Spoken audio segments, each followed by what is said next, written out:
Okay, got it. Thanks.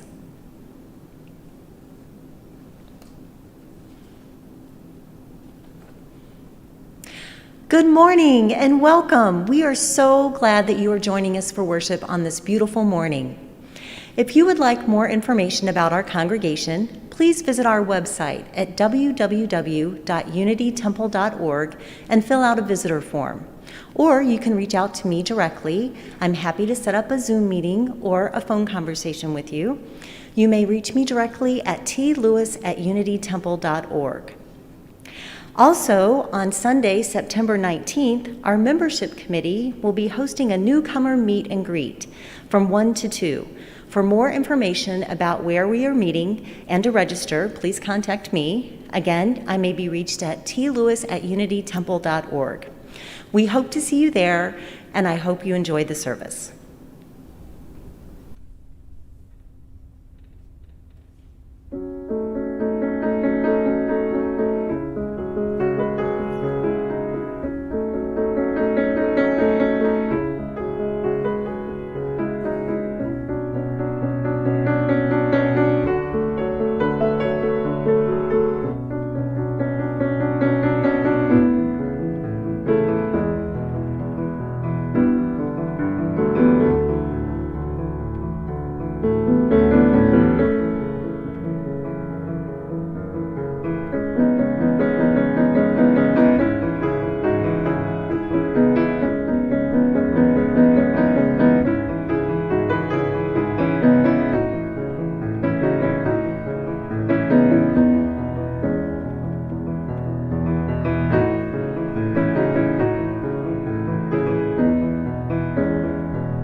We look forward to getting to know you. We invite everyone to join our Zoom community hour immediately following the service. The link can be found in the e-beacon or Friday's email, or you may send an email to tlewis@unitytemple.org to request the link. Each week, we remind ourselves of our congregation's core values: connection, transformation, justice, and acceptance. Our mission is to embody these core values in our daily lives by welcoming all, inspiring compassion, nurturing wonder, and serving community. Inspiring compassion means we cultivate caring communities for one another in this congregation.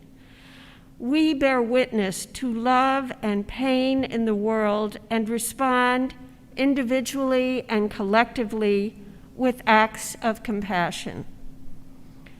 We are so glad that you are with us today. We hope you find the service inspiring and meaningful. Thank you.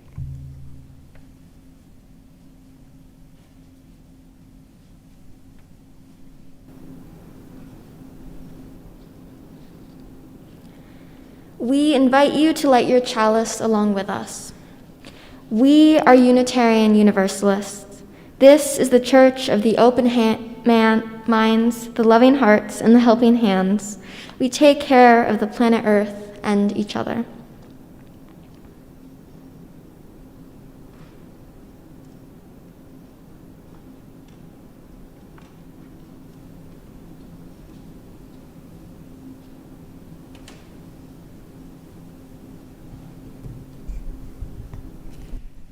Our call to worship this morning is a poem by Seth Carrier Ladd entitled Wind, Water, Sun. Wind that whispers through the willow trees, sun that sustains us, water that washes over willing earth and weathered stones, a smile shared and savored, a child's squeal of delight as she dances in the daisies and daffodils, the quiet joy of gathered community. This is the spirit of life and love that we now call forth into this gathering. May this spirit infuse our hearts, fill our souls, and carry us forward like a wave on an ocean. As we enter now into this sacred time and space, whoever you are, wherever you are on life's journey, wherever you are in this world, you are welcome here. Come, let us worship together.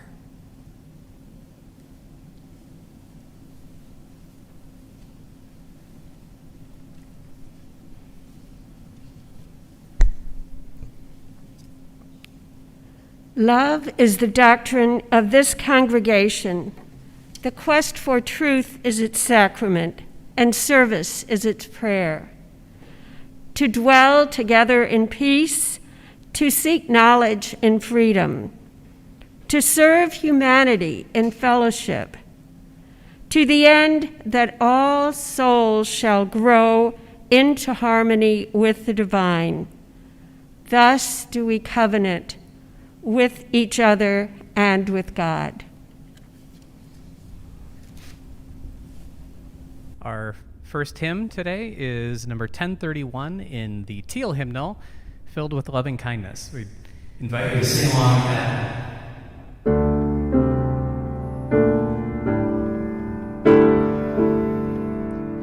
May I be filled with loving kindness. May I be well. May I be filled with loving kindness. May I be well. May I be peaceful and at ease. May I be whole. May you be filled with loving kindness. May you be well. May you be filled with loving kindness. May you be well. May you be peaceful and at ease. May you be whole. May we be filled with loving kindness. May we be well. May we be filled with loving kindness. May we be well. May we be peaceful and at ease. May we be whole. May we be peaceful and at ease. May we be whole.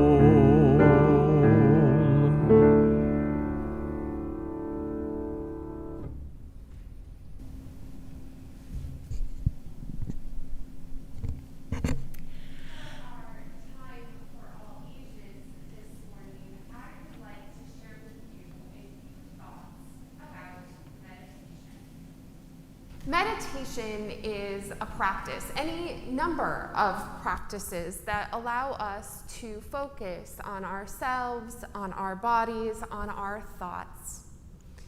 I often do meditation when I think I need to calm myself, maybe when I'm angry or I'm sad, or just simply feel something really strongly and just can't identify it.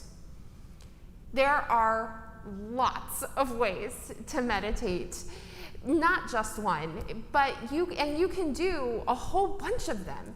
You don't have to just do one, but there are many kinds that are very familiar to a whole bunch of us, like yoga or meditating to noise like a gong or a beautiful song.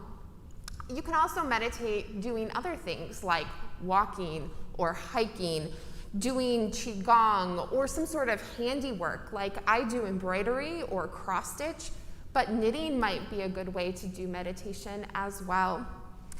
Today, however, I want to share with you two different practices that not many people know about. Practices that, at least in Unitarian Universalism, these are two practices that are not talked about very well or very often.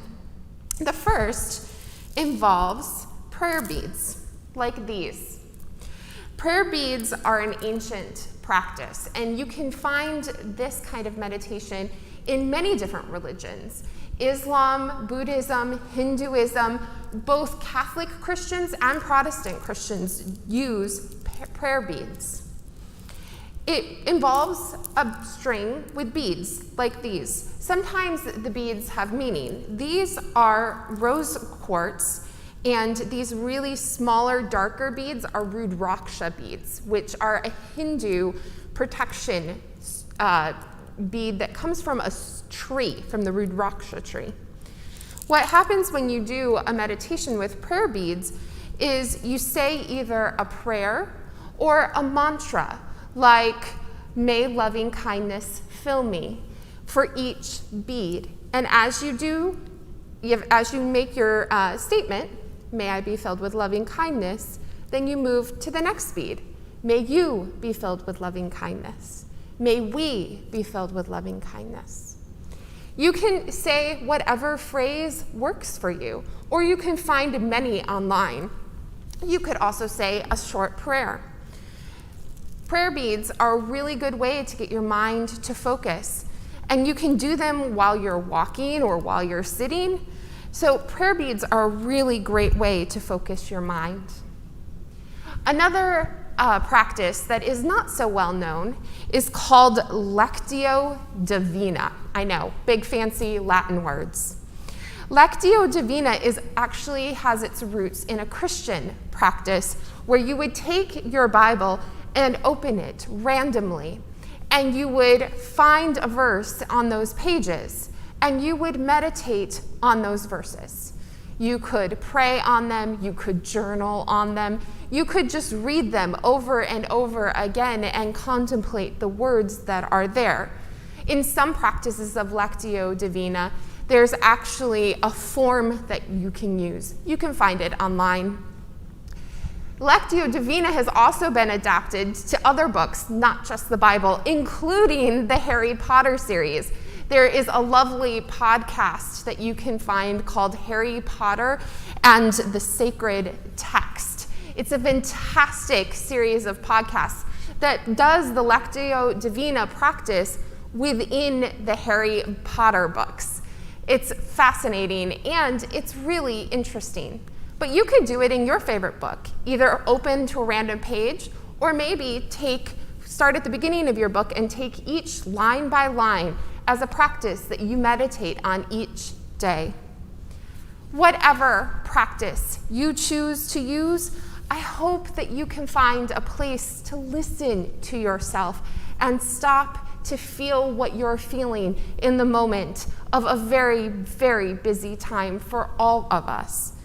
May you be blessed in the ways that you care for yourself.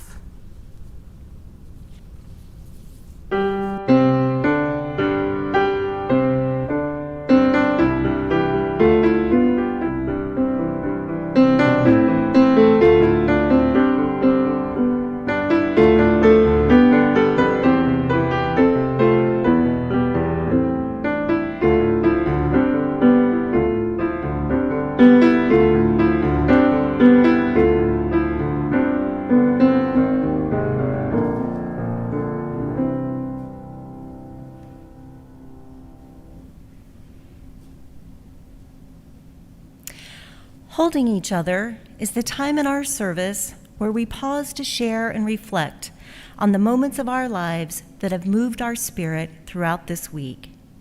As a community whose mission commits us to inspiring compassion in our lives and in our church, we wish to companion you and sit with you in times of joy and sorrow. To share a milestone or event in your life with us, please email pastoralassociates@unitytemple.org or contact Reverend Dawn, Reverend Emily, or Mandy. These are the milestones and events that were shared with us this week. Lisa Brown Aiken asked us to please remember the family and loved ones of her kind and respected neighbor, Mr. Roger French, who died on August 28th, and to remember her daughter, Carmen, whose current journey is full of many transitions and challenges. We hold in our hearts all those who were impacted by the devastation caused by Hurricane Ida and the wildfires raging in the West. We hold in our hearts those who will be impacted by the Supreme Court decision not to block legislation in Texas prohibiting most abortions. Let us hold in our hearts each of these joys and sorrows shared, as well as those unspoken but present in this community, as we enter together into a moment of prayer and meditation. Spirit of life and love, may our hearts be filled with gratitude on this Labor Day weekend, a time to honor and celebrate the contributions of laborers in our country. May we remember the toll the pandemic, weather changes, and systems of oppression have taken on all workers in our nation and in the world at this moment.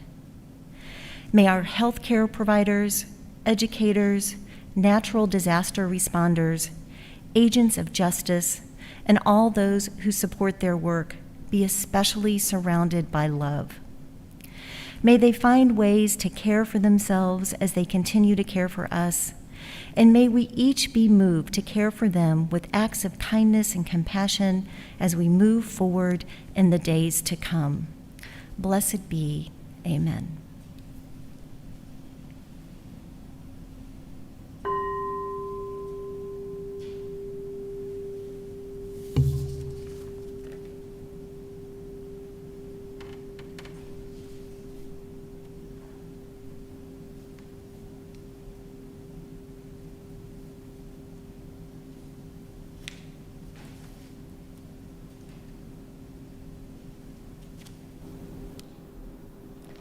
The Peace of Wild Things by Wendell Berry.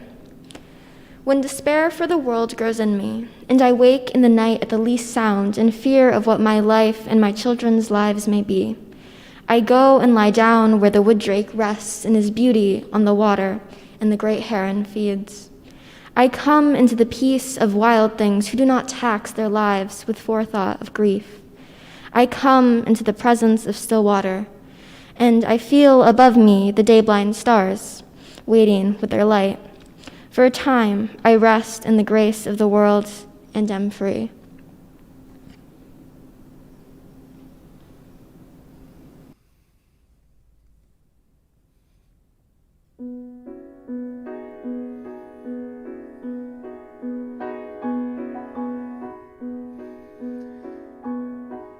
How sweet the answer echo makes to music at night, when roused by lute or horn she wakes, and far away o'er lawns and lakes goes answering light.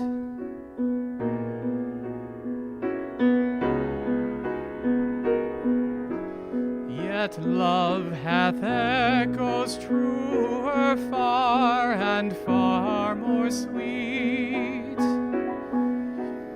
than e'er beneath the moonlight star of horn or lute or soft guitar. The songs repeat.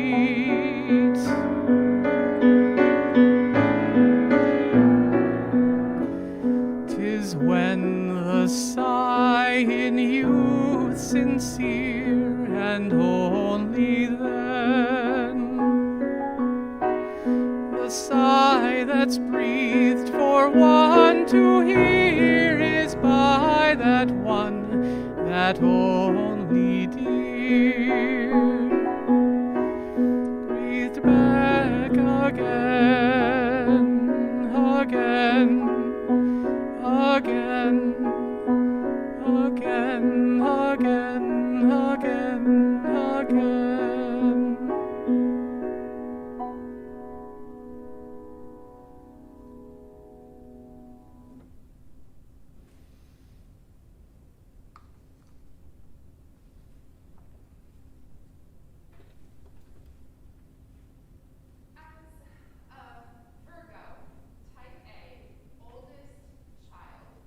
Order and organizing are my go-tos.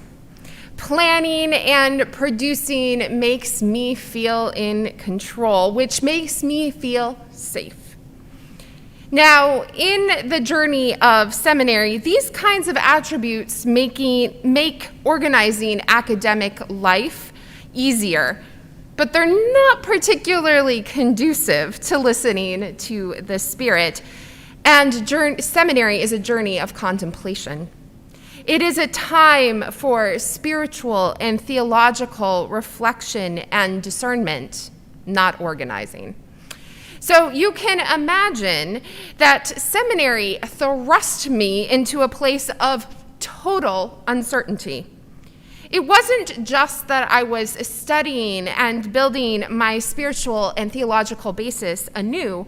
It was also that the way that I had to do this work was not the methodical, organized way that I was used to. In theory, I could just lay out a plan for getting my homework done and writing my papers. But the Spirit often had other plans, and sometimes it moved me to sit in a concept or a feeling or a place far longer than I wanted to sit there.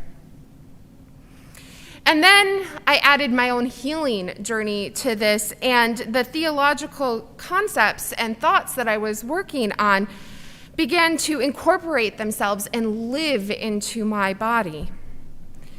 Over the course of my journey, I began to embody this slower movement, this movement that allowed me to reflect, to see the big picture, to dig deep into myself and the world. This new way of being in the world fits. It feels right. It's rooted in spiritual practices that ground and center me. It makes me a better person. It allows me to be healthier. It is a way for me to be in the world as the Spirit means for me to be in the world. And this journey forced me to change my understanding of what it means to be productive. Sometimes results, that is, what we produce, are not tangible products. Sometimes what we produce are better selves. Someone who's more aware, who's kinder, who's more compassionate. Sometimes being productive means to just be, to care for ourselves and ground ourselves in love. But that's really easy to forget when the world says, do, give. Over the several past months, I have worked on the last pieces of the packet that I have submitted to the Unitarian Universalist Association's Ministerial Fellowship Committee. This is the committee that reads my packet and interviews me to approve me for Unitarian Universalist ministry.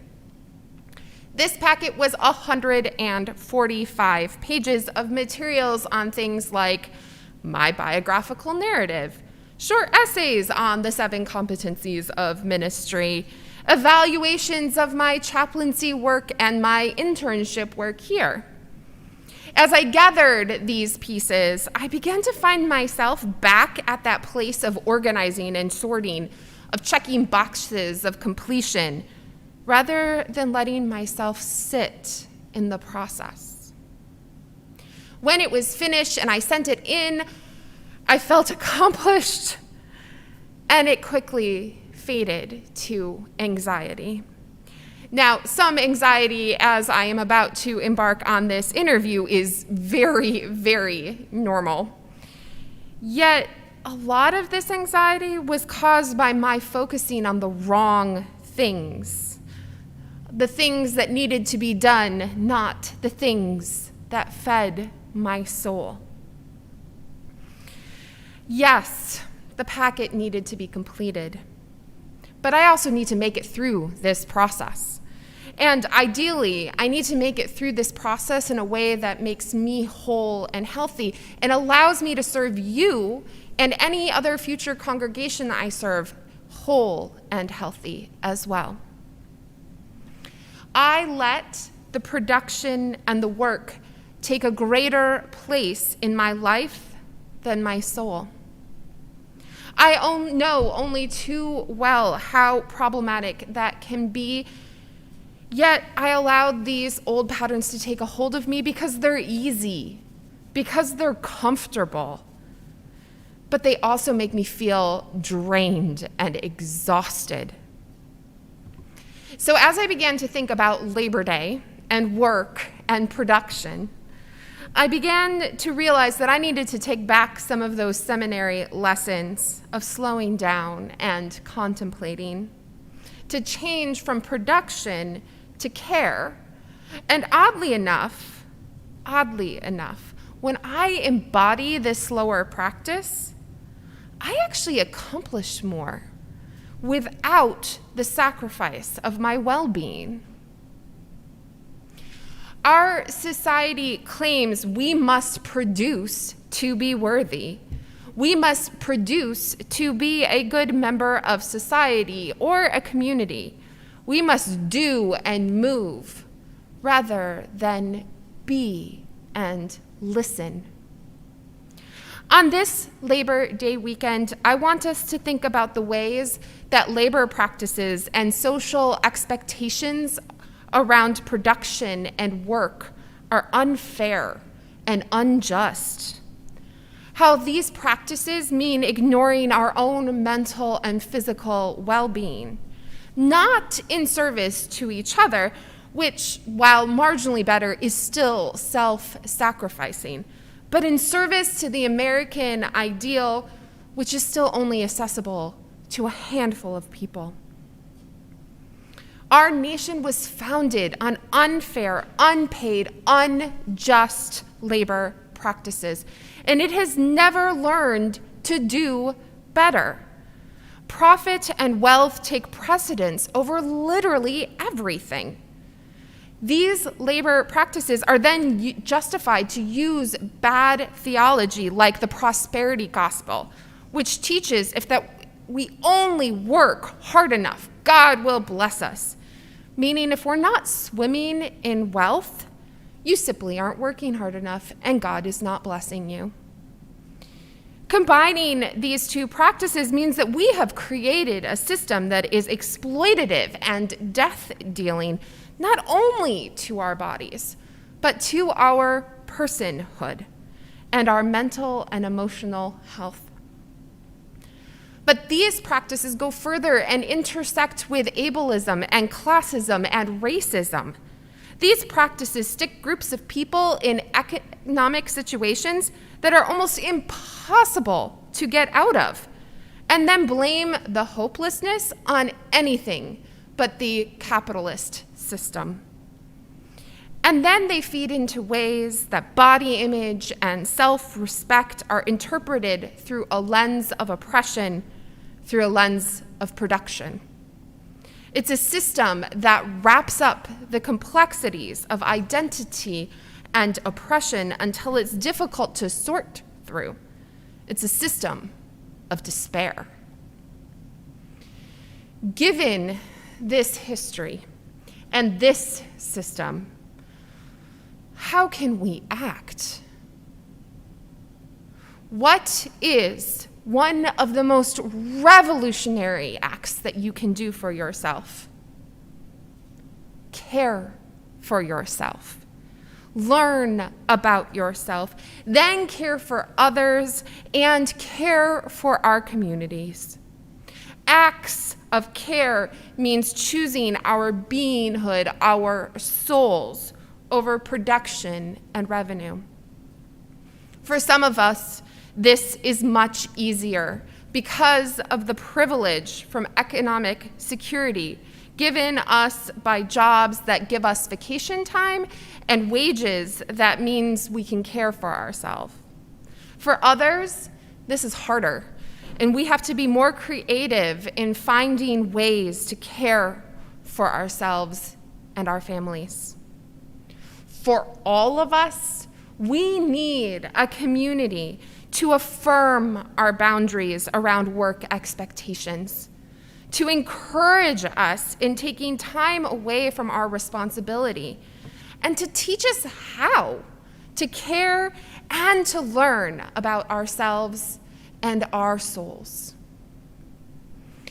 On this Labor Day weekend, as we approach the autumn, as we emerge from a pandemic unsure of whether we will have to go back into lockdown, as we sit in our grief and our anxiety about all that surrounds us in our world, may I challenge you to find a place for yourself amidst the chaos.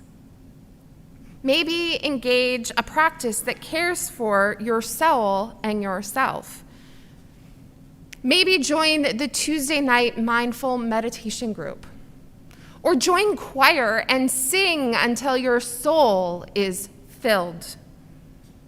Join an adult religious education program and learn. Attend Sunday morning worship, and then allow yourself to just sit with the message rather than moving to socialize and get on with your day.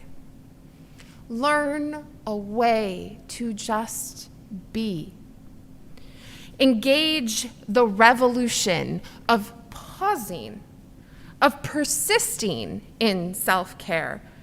Bring a new way into the world that affirms your soul. Revolutionize your production expectations.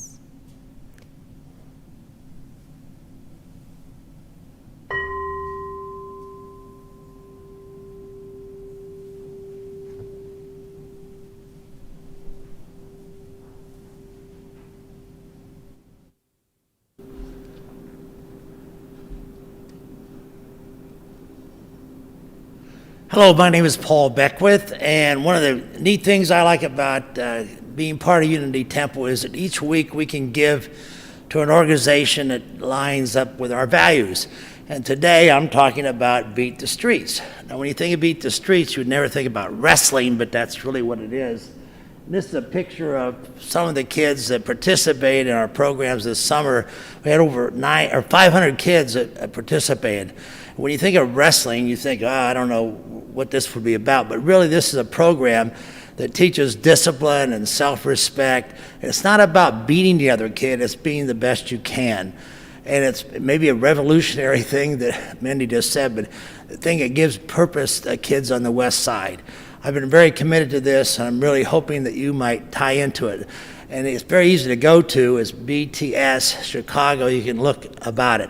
But also, I'm going to ask you to send a check or do the QR and maybe $10 or $20, because on top of that, the $10 or $20 that you're going to give is going to be matched. So the $20 is going to be worth $40, and that's going to mean a lot to Beat the Streets. We have over 25 coaches. And if you've been in sports before, a lot of times a coach is a mentor and a social worker and a tutor, and that's what these guys are all about. And women, we have 20% of the program that are in women. And lastly, I hope that when you do this or even think about it or go, that you're going to feel a lot of joy by participating. Thank you.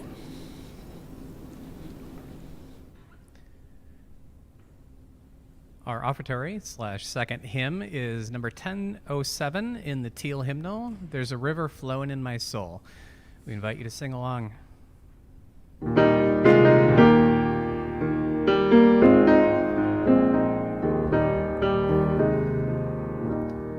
There's a river flowing in my soul.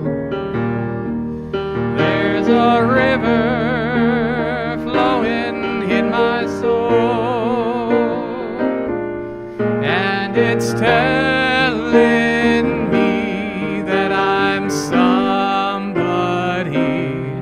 There's a river flowing in my soul, in my heart. There's a river flowing in my heart. There's a river flowing in my heart, and it's telling me that I'm somebody. There's a river flowing in my heart, in my mind. There's a river flowing in my mind. There's a river flowing in my mind, and it's telling me that I'm somebody. There's a river flowing in my mind. There's a river flowing. There's a river. There's a river flowing in my soul.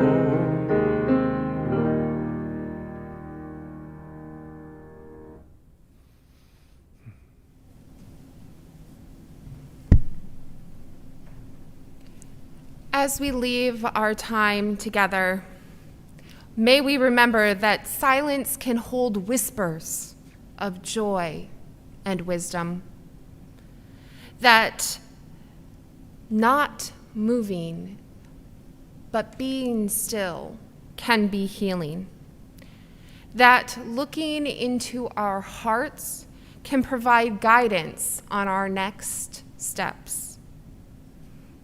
Above all, let us remember that revolutionary action is found in the tiny acts that counter narratives of oppression. May we live into the revolution of care. Blessed be.